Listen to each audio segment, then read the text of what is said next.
تو حضرت امام غزالی رحمۃ اللہ علیہ فرماتے ہیں کہ اگر قرآن پاک میں صرف یہی ایک سورہ ہوتی تو پورے کے پورے دین قرآن کے متن کے لیے کافی تھی، کیونکہ اللہ رب العالمین نے اس کے اندر وہ باتیں رکھ دی ہیں جیسے کہ دریا کو کوزے میں بند کر دیا،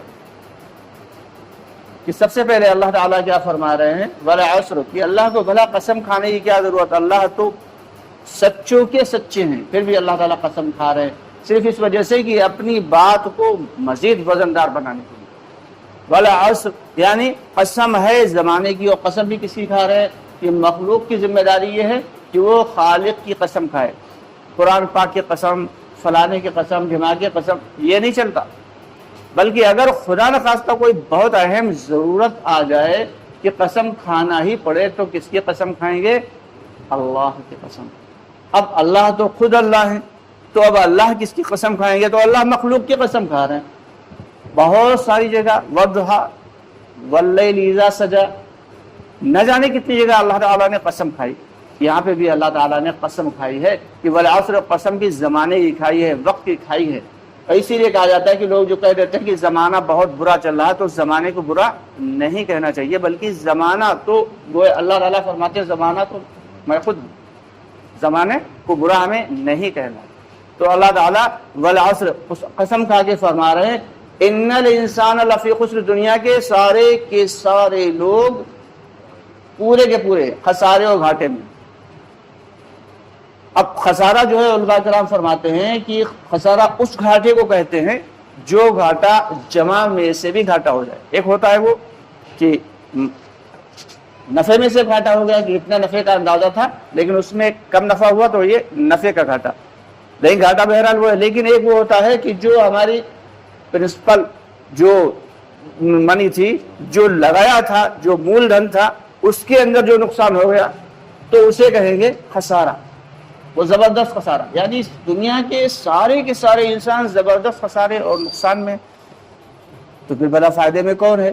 تو اس کا جواب بھائی کون دے گا؟ وہ بھی اللہ ہی دیں گے۔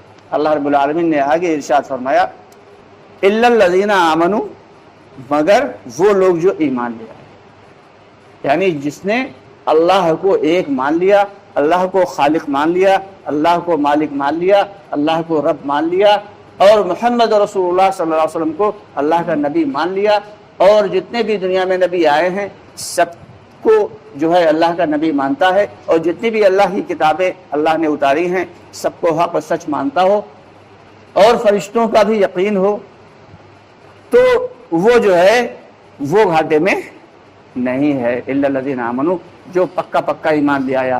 اب کچا ایمان جو ہے دو قسم کا ایمان ہوتا ہے، ایک ہوتا ہے ایمان اور ایک ہوتا ہے اسلام، ایک ہوتا ہے مومن، ایک ہوتا ہے مسلم۔ تو مسلم اور مومن میں بہت بڑا فرق ہے۔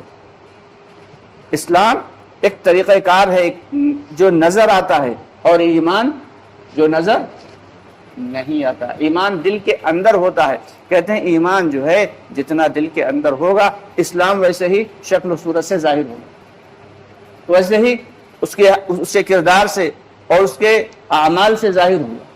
تو اس لیے پکا ایمان لیا۔ الا الذین آمنوا وعملوا الصالحات، صرف ایمان لیا اتنا کافی نہیں، اب ساتھ میں نیک اعمال کرنا بھی ضروری ہے، کہ جتنے بھی نیک اعمال اللہ اور اس کے نبی صلی اللہ علیہ وسلم نے بتائے ہیں، اللہ کے اوامر کو پورا کرنا، محمد صلی اللہ علیہ وسلم کی سنتوں پہ عمل کرنا، یہی تو احکامات ہیں کہ نماز پڑھنا، روزہ رکھنا، صدقہ کرنا، حج کرنا، زکوٰۃ دینا، سچ بولنا، جھوٹ سے بچنا، غیبت سے بچنا، زناکاری سے بچنا، کسی پہ تہمت لگانے سے بچنا، کسی کا نام بگاڑنے سے بچنا، بہت ساری ایسی چیزیں ہیں۔ یہ سارے کے سارے نیک اعمال ہیں، یہ جتنا بھی اعمال ہیں یہ سارے کے سارے نیک اعمال۔ بازار میں جا رہے ہیں، اپنی نظروں کی حفاظت کے ساتھ جا رہے ہیں، نیک عمل ہے، اللہ کا حکم ہے اس لیے ہم پورا کر رہے ہیں۔ نیک اعمال کریے۔ اب یہ دو کام جس نے کر لیے وہ خسارے اور گھاٹے سے بچ گیا۔ بھائی ابھی نہیں بچا، ابھی دو ہی کام کیے ہیں۔ الا الذین آمنوا، اس نے ایمان لایا، وعملوا الصالحات، اور نیک عمل کیے۔ اب اللہ تعالیٰ تیسری چیز بھی بتا رہے ہیں جو بہت اہم ہے، تیسری اور چوتھی چیز۔ تیسری چیز کیا ہے؟ وعملوا الصالحات وتواصوا بالحق، اور جو وہ عمل کر رہا ہے وتواصوا بالحق، اس کی حق کی فہمائش کرتا رہے، حق کی ساتھ ساتھ فہمائش کرتا رہے، یعنی حق کو پھیلاتا رہے، دوسروں کے سامنے حق بات بولتا رہے۔ حق کیا ہے؟ حق اسلام ہے، حق ایمان ہے۔ یہ نہیں کہ صرف جو ہے اپنے دل کے اندر ایمان چھپائے بیٹھے ہیں اور دوسروں کو اس کی دعوت نہیں دے رہے، ایسا نہیں ہے۔ ایک جماعت گئی امریکہ، تو وہاں پہ دو لوگ گئے ملاقات کے لیے، وہاں اکثر زیادہ تر لوگ نہیں جاتے ہیں، بس دو دو تین تین کی جوڑی جاتی ہے۔ تو دو لوگ گئے ملاقات کے لیے، ایک انگریز تھا، اس کو دعوت دی، اس کے سامنے جو ہے انگلش میں ہی کلمہ پڑھا اور اس کو کلمے کی دعوت دی، اور اس انگریز نے جو ہے جو ساتھی گئے تھے جو اس کو دعوت دے رہے تھے ان کا گریبان پکڑ لیا اور جھٹکے دے کر کہنے لگا کہ تم لوگ یہ اتنا قیمتی کلمہ چھپائے ہوئے کہاں بیٹھے تھے؟ میرا باپ قبر میں جوتے کھا رہا ہوگا۔ تو بعد میں پھر اس کی کارگزاری یہ آئی کہ وہ اس سے پہلے کوئی جماعت آئی تھی جس نے اس کی تشکیل کر لی تھی اور وہ ایمان میں داخل ہو چکا تھا، اسلام میں داخل ہو چکا تھا، لیکن اسے افسوس اس بات کا تھا کہ چند سال پہلے اس کا والد انتقال کر چکا تھا، تو اس کا یہ ماننا تھا کہ اگر تم لوگ پہلے آ جاتے، پہلے دعوت دیتے تو میرا باپ بھی بچ جاتا، عذاب قبر سے اور عذاب دوزخ سے بچ جاتا۔ تو پوری کی پوری دنیا پیاسی ہے، لیکن افسوس ہم لوگ اتنے قیمتی ایمان کو اور اتنے قیمتی کلمے کو لیے ہوئے بیٹھے ہیں۔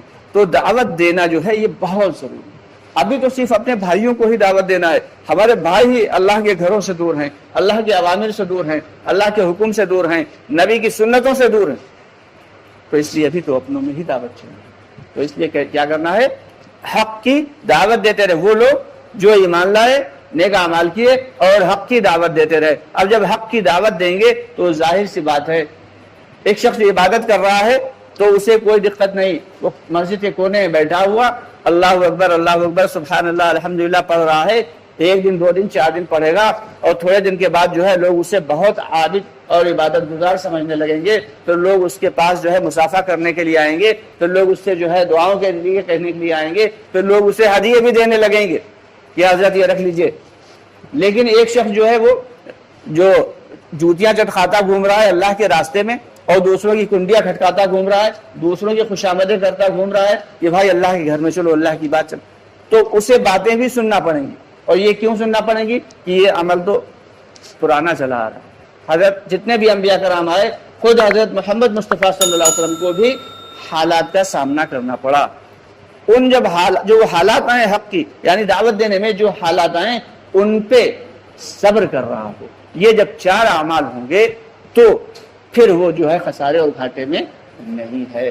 تو اللہ رب العالمین نے پوری کی پوری باتیں ایک چھوٹی سی صورت میں کھول کے بتا دی، لیکن افسوس کی بات یہ ہے کہ ہم لوگ اس بات کو سمجھتے نہیں۔ تو اللہ تعالیٰ سے دعا کرنا ہے اور اللہ سے مانگنا ہے کہ اللہ تعالیٰ ان چار اعمال کے اوپر مضبوطی سے ہم سب کو کاربند فرما دے۔ یہ جو ملنا ہے، یہ جو جڑنا ہے، یہ جو دعوت کی محنت ہے، یہ جو گشت ہوتا ہے، یہ جو مشورہ ہوتا ہے، یہ جو اللہ کے راستے میں نکالنے کے لیے خوشامدیں ہوتی ہیں، یہ سارا کا سارا کام اسی دعوت کا ہی ہے، تاکہ ہم سارے کے سارے اللہ کے نیک بندے بن جائیں۔ ہمارے وہ بھائی جو اللہ کے حکم اور نبی کی سنتوں سے دور ہیں، وہ بھی اللہ کے حکم اور نبی کی سنتوں کے مطابق آ جائیں۔ اس لیے اللہ کے راستے میں نکلا اور نکالا جاتا ہے۔ آپ لوگوں سے بھی گزارش ہے کہ اللہ کے راستے میں نکلنے کی کوشش کریں، ارادہ کریں کہ انشاءاللہ مرنے سے پہلے 4 ماہ ضرور لگائیں گے۔ 6 جولائی سے ایک جماعت میں 3 درجے ہوتے ہیں مخیر کے، یا تو دے دے یا دلا دے یا دینے والے کا پتہ بتا دے، تو یا تو خود چلے جائیں یا گھر کسی کو بھیج دیں اپنے گھر سے، یا اپنے کسی دوست کی تشکیل کر لیں۔ یہ 3 عمل میں سے کوئی ایک عمل